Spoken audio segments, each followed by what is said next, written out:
Hola chicos, empezamos la parte de bioquímica. Espero que estéis trabajando bien y tranquilos, que os va a salir bien todo si lo hacéis con tranquilidad y os organizáis bien.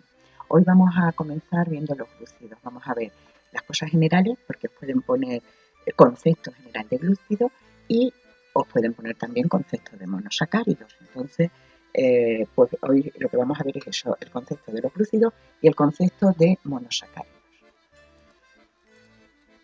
Bueno, ahí tenéis donde encontramos los glúcidos. Los glúcidos, y ahí tenéis la definición, son biomoléculas que tienen carbono, hidrógeno y oxígeno. Poco más, ¿eh? Los derivados de glúcidos pueden tener algo más. Más cosas, además lo veis ahí en la fórmula. Se conocen como hidratos de carbono porque cuando se analizó su composición, pues estaban formados por carbono, CN, H2N, es decir, es como carbono hidratado. Luego no es así, como veis, no es carbono hidratado, sino es un carbono que tiene, los carbonos tienen siempre un grupo OH. Y esa es la fórmula, CN, H2N, ON, la fórmula de un monosacárido. Son polialcoholes. ¿Qué quiere decir polialcoholes? Que tienen más de un grupo alcohol, ¿veis? Tienen más de un grupo H. Tienen uno por cada carbono. Y tienen un grupo carbonilo. ¿Qué es un grupo carbonilo? Por química sabéis que es aquel que está unido por aquel carbono que está unido por un doble enlace a un oxígeno, que puede estar al final y en cuyo caso le llamamos aldehído, como el primero, el gliceraldehído, o puede estar en el medio de la cadena. Veis que no tiene, ese carbono no tiene un hidrógeno como el otro, porque está en el medio de la cadena y se llama cetona, ¿vale? Cetosa, en este caso, perdón. ¿Vale? Aldosa y cetosa, el grupo aldehído o el grupo cetosa. Bueno, los grupos funcionales que nos vamos a encontrar en los glúcidos van a ser esto, o bien el aldehído o el cetona, es decir, un grupo carbonilo, un carbono unido por un doble enlace a un oxígeno, solo, ¿vale? No lo vayáis a confundir con los ácidos, porque el aldehído lo podéis confundir con el ácido, porque el aldehído es un hidrógeno, tiene la otra valencia con un hidrógeno, y en el ácido esa valencia tiene un grupo OH, pero no es un ácido. Los aldehídos son el grupo carbonilo, que puede estar al final de la cadena, con lo cual el carbono tiene un hidrógeno, o puede estar en medio de la cadena. Y todos los demás carbonos tienen un grupo OH, ¿vale? Y si veis una molécula así, eso es un glúcido. Por lo tanto, nosotros podemos definir a los carbohidratos, a los glúcidos, como polihidroxi, porque tienen muchos grupos hidróxidos, muchos grupos alcoholes, polihidroxialdehídos, si tienen un grupo aldehído, o polihidroxicetona, si tienen un grupo cetona, un grupo carbonilo en el medio de la cadena. El peso molecular, bueno, pues el peso molecular puede ser muy pequeño en los glúcidos simples, ya sabéis, los que son dulces, los monosacáridos y los disacáridos, o pueden tener, y estos se disuelven, acordaros, el agua, nosotros en el agua echamos azúcar y se disuelve. El azúcar ya sabéis que es sacarosa, que es un disacárido. Y pueden tener un peso molecular muy alto formado por una gran cantidad de moléculas de monosacáridos unidas, estamos hablando de los polisacáridos, pues esos no son capaces de disolverse del todo. Ahí tenéis las dos disoluciones, la de los monosacáridos y los disacáridos y los polisacáridos.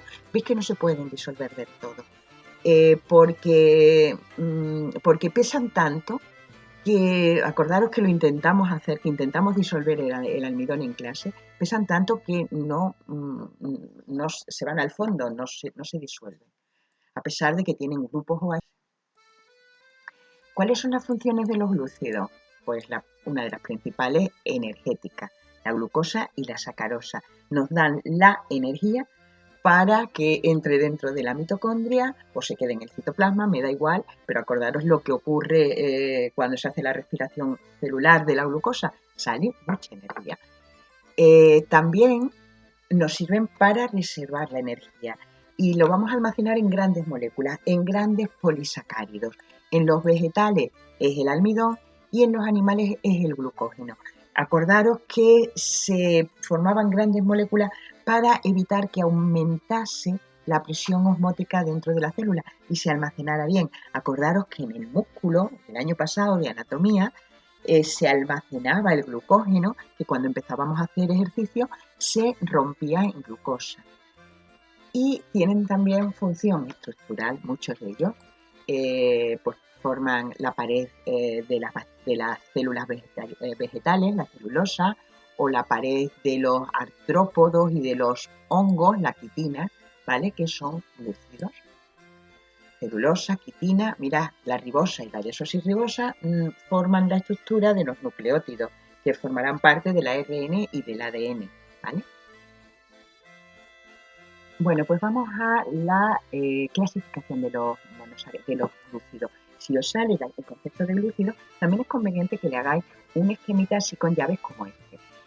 Los glúcidos se clasifican en monosacáridos u osas, si solamente están formados por unidades simples, los sacáridos, claro, que a su vez se clasifican según el grupo que tengan. Si tienen el grupo aldehído se llaman aldosas, si tienen el grupo cetonas se llaman cetosas. Veis ahí cómo quedaros bien con cuál es el grupo funcional. Y además se clasifican según el número de carbonos que tengan. Si tienen 3 triosas, si tienen 4 tetrosas, si tienen 5 pentosas y así hasta las hexosas. Más allá no hay. Y luego están los óxidos, que están formados por la unión de muchas osas, ¿vale? De muchos monosacáridos. Bueno, de monosacáridos. Podemos clasificarlos en aquellos que solamente tienen monosacáridos, todo monosacáridos, que son los oligosacáridos, si tienen pocos monosacáridos unidos, y ahí están los disacáridos, sobre todo los disacáridos que son los que vamos a estudiar, pero los hay de 2 a 9 monosacáridos unidos.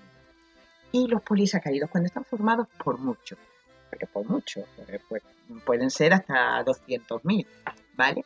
Y se llaman homopolisacáridos, como por ejemplo el almidón, que está formado solo por un tipo de monosacárido, la glucosa, o se llaman heteropolisacáridos y están formados por varios tipos, por ejemplo, galactosa y manosa, que también los hay, ¿vale? Pero no los vamos a estudiar. Y luego están los heteróxidos. Los heteróxidos son aquellos que están formados por monosacáridos y otra cosa. El peptidoglucano, que lo veremos, ¿vale? Porque estaban formados por dos monosacáridos diferentes, el N-acetilmurámico y el N-acetilglucosamina, y un péptido de 4 aminoácidos, ¿os acordáis? Y eso formaba la pared de las bacterias. Bueno, pues tenemos dos tipos, por ejemplo, ahí tenéis cómo se clasifican según cómo se llaman los glúcidos, concretamente en este caso 2 monosacáridos, según cómo están formados. El primero, el de la izquierda, tiene 3, luego es una triosa y tiene el grupo, veis que el grupo carbonilo está en el carbono del extremo, luego es un grupo aldehído y por lo tanto es una aldotriosa. Mientras que el de la derecha tiene 6 carbonos y tiene un grupo carbonilo en el medio, en el segundo, normalmente lo tienen en el segundo carbono, por lo tanto es un aceto y como tiene 6 carbonos es osa. Vamos ahora a la definición de monosacáridos, que os pueden preguntar por ella. Concepto de monosacárido, ¿vale? Y incluso os pueden decir después, cita alguno y su interés. Y a la fórmula, pues a lo mejor también te la pregunta, pero nos vamos a aprender las fórmulas de los más simples, de los que sabéis de primero, de bachillerato. Los monosacáridos son los glúcidos más simples y son una cadena de carbono, ¿lo veis?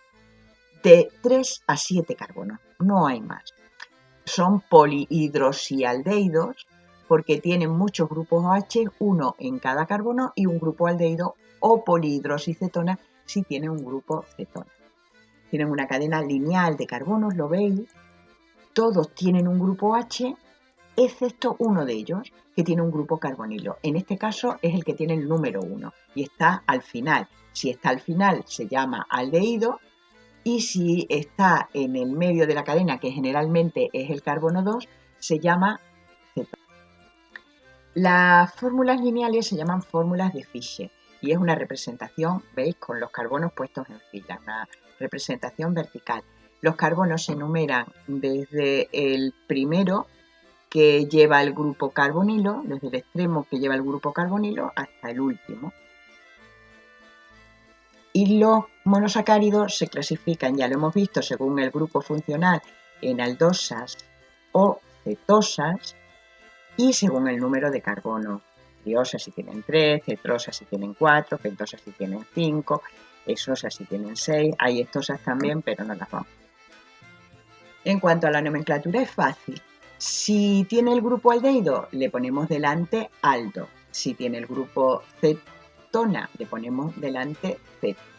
Ahora le ponemos el número de carbono, tri, tetra, penta, y siempre los terminamos en osa, ¿vale? Esa sería, por ejemplo, contamos los carbonos, 1, 2, 3, 4, 5, 6, y el grupo carbonilo está en un extremo, aldo, aldo, eso, esosa. Perdón, aldo y sosa. Vale, que ya aprenderéis esto. No me voy a detener en esto. El primero que tenéis ahí a la izquierda, pues tiene 3 carbonos y veis el grupo carbonilo se puede poner así como lo tenéis ahí, CHO, ¿vale? Pero desarrollado es mejor. El grupo carbonilo, es un grupo aldehído porque está en el carbono del extremo, luego es una aldotriosa. La siguiente es veis que está en el medio el grupo carbonilo, cetotriosa. El siguiente es el grupo carbonilo en un extremo, es aldo. ¿Cuántos carbonos? 6, aldo es sosa. Y el otro es un aceto porque está en el carbono 2, ceto es sosa. Bueno, también si os ponen el concepto de monosacáridos, pues tenemos que hablar de sus propiedades. Y hay propiedades físicas, por ejemplo, todos son dulces. Todo lo que sea dulce tiene monosacáridos. Son blancos y cristalizables. Pensad en el azúcar. Es un disacárido, pero me vale. Se disuelven en agua perfectamente porque tienen muchos grupos OH. Acordaros del tema del agua. Y tiene actividad óptica, ¿vale? Bueno, pues eso quiere decir que cuando nosotros pasamos por una disolución de glúcido, una luz que la hemos tratado previamente y la hemos convertido en polarizada, la hemos pasado por un polarizador que hace que vibre solo en un plano, cuando atraviesa esa disolución, el plano gira, ¿vale? Y si gira hacia la derecha, se dice que ese azúcar o ese monosacárido es de estrógiro o más, y si gira a la izquierda, se ¿por qué tienen actividad óptica? ¿Por qué se comportan tan raros? No, pues ya veréis que hay otras moléculas que también lo hacen, y es porque tienen carbonos asimétricos. ¿Y qué coilas son carbonos asimétricos? Son aquellos que tienen sus 4 valencias ocupadas por grupos diferentes. Ya sabéis que el carbono tiene valencia 4, lo sabéis de química. Vale, pues mirad, ¿el primero es un carbono asimétrico? Pues no, porque tiene 2 valencias, 2 enlaces unidos al oxígeno. ¿El carbono siguiente es un carbono asimétrico?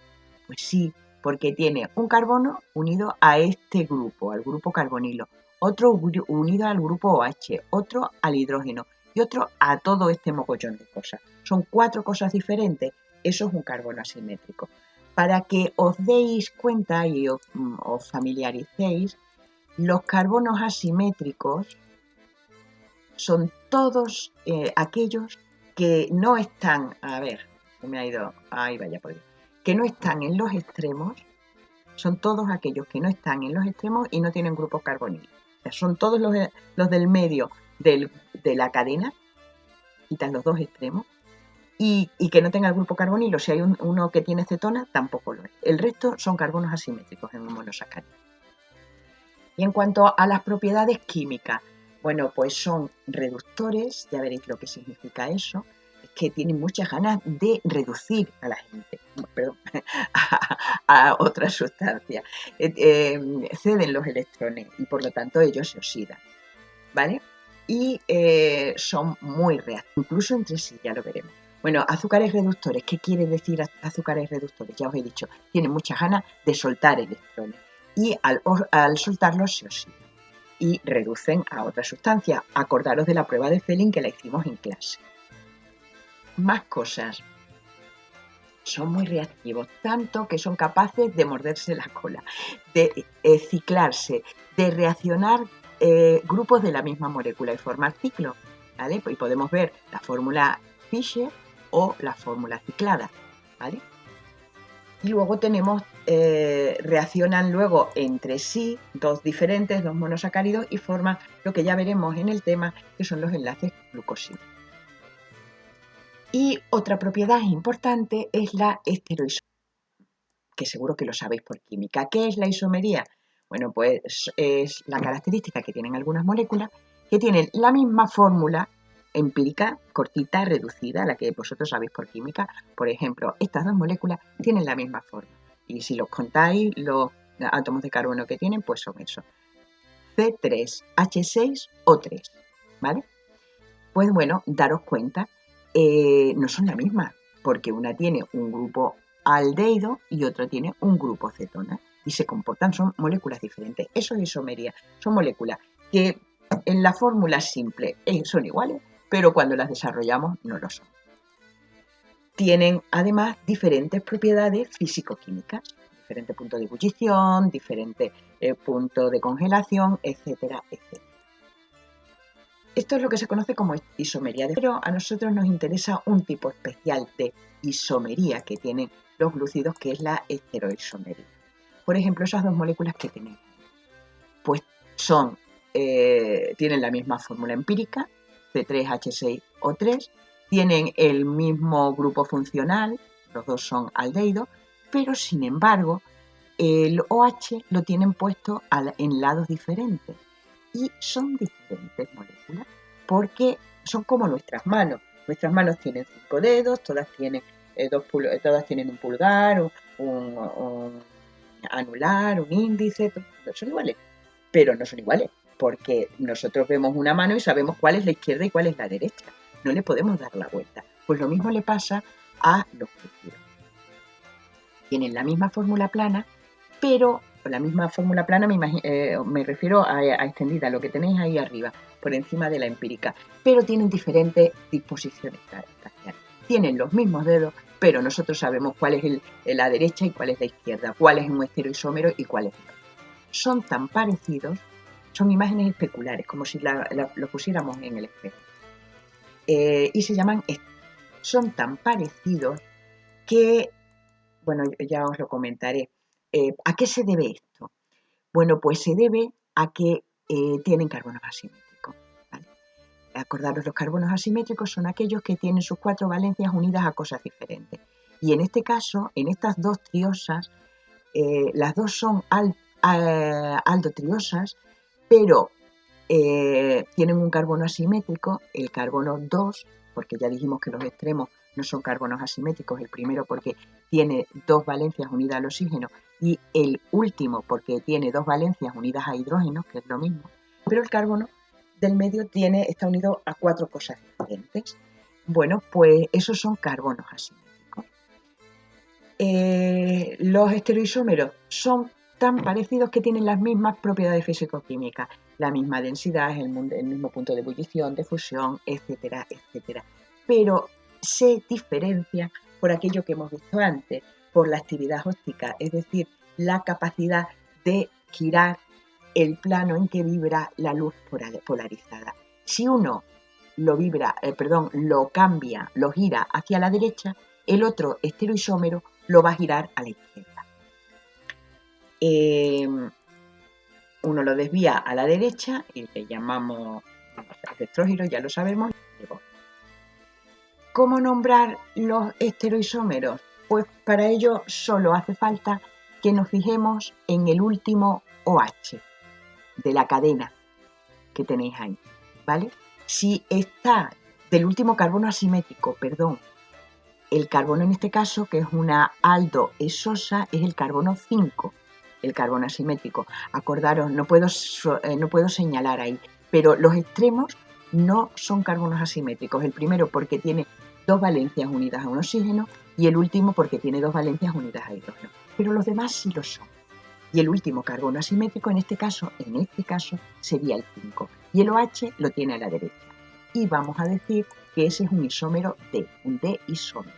Por ejemplo, yo lo sé y vosotros lo debéis de saber también, es la D-glucosa. Mientras que el otro, el OH, está a la izquierda y es un L isómero, ¿vale? Del último carbono asimétrico. Para nombrarlo solo nos fijamos en el último, ¿vale?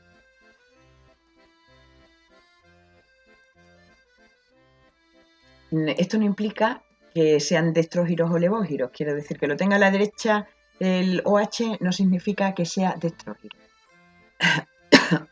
Y el número, quedaros con el cante, el número de estereoisómeros de moléculas diferentes que se pueden hacer, por ejemplo, de esta ribosa que es una aldopentosa, aldo porque tiene un grupo aldehído, pentosa porque tiene 5 carbonos, tiene 3 carbonos asimétricos, daros cuenta, los 3 que están en rojo, los 3 del medio, y se calcula el número de moléculas diferentes que va a haber que sean aldopentosa, elevando 2 al número de de carbonos asimétricos. 2 elevado a 3 habrá 8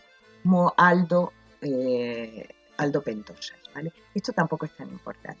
Pero bueno, ni hace falta ni os lo van a preguntar. Pero cuando hablemos de isómeros sí que me gustaría que sepáis lo que es. Y esto tampoco es tan importante, pero sí quiero que sepáis lo que es. No os lo van a preguntar. Un enantiómero son aquellas moléculas de glúcido que son imágenes especulares, son idénticas. Veis que si veis a la derecha, si veis el de la izquierda, a la derecha tiene OH-H, mientras que la otra fórmula es el OH-H lo tiene a la izquierda, ¿vale? Son imágenes especulares. Varían toda la disposición de todos los carbonos asimétricos, como si le diéramos la vuelta. Eso se llaman isómeros. Tienen el mismo nombre, no sé cómo se llaman estos, las tetrosas yo no me las sé, es una aldotetrosa, son unas D y otras L. ¿Cómo sé cuál es D y cuál es L? Pues miro el último carbono asimétrico, el que está el tercero, ¿vale?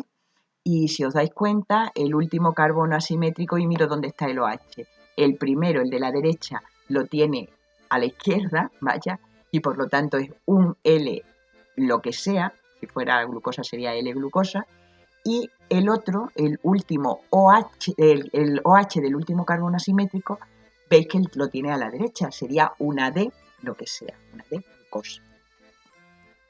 Tienen el mismo nombre.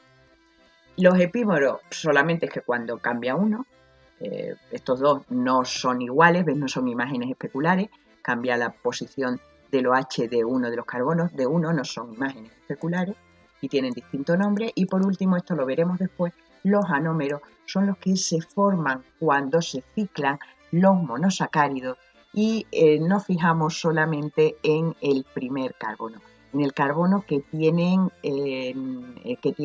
a la derecha, lo veis, ¿no?